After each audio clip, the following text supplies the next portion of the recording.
राज्यात होणाऱ्या रोजगार भरती परीक्षांमध्ये मोठ्या प्रमाणात गैरप्रकार होत असल्याचे समोर येत आहे। अमरावती येथे 20 आणि 21 फेब्रुवारी रोजी झालेल्या जलसंधारण अधिकाऱ्यांच्या परीक्षेत विद्यार्थ्यांकडे उत्तरपत्रिका आढळल्याने खळबळ उडाली आहे। या गैरप्रकारामुळे स्पर्धा परीक्षा घेणाऱ्या संस्था आणि अधिकाऱ्यांवर प्रश्नचिन्ह निर्माण झाले आहेत। आम आदमी पार्टीचे युवा जिल्हाध्यक्ष राजू कुडे यांनी या गैरप्रकाराबाबत तात्काळ कारवाईची मागणी केली आहे। जलसंधारण अधिकाऱ्यांची परीक्षा तात्काळ रद्द करून परीक्षेत गैरप्रकार करणाऱ्यांवर नवीन कायद्याअंतर्गत कठोर कारवाई करावी अशी मागणी यावेळी करण्यात आली।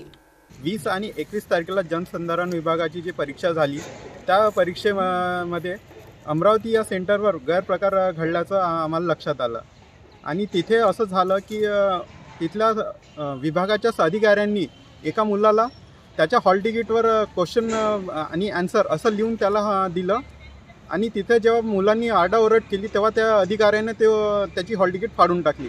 ह्या संदर्भात आम्ही इथं कलेक्टर साहेबांना भेटायला आलो होतो आणि आम्ही एक निवेदन दिलं आहे।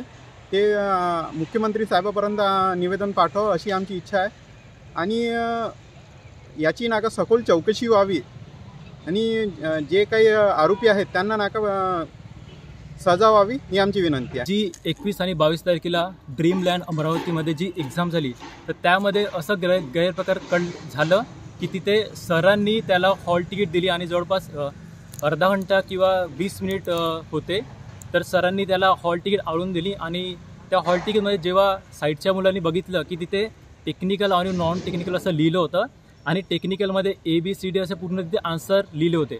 तर माझी मागणी हीच आहे की जो सेंटर आहे तो बंद केलं पाहिजे आणि हा जो गैरप्रकार होतो तर यामध्ये काहीतरी त्याच्यावर कारवाई करावी सरकारने आणि मेन म्हणजे ज्या मुलांनी हे केलं तर त्याला डायरेक्ट एक्झाममध्ये बाद केलं पाहिजे आणि त्याला जेल झाली पाहिजे।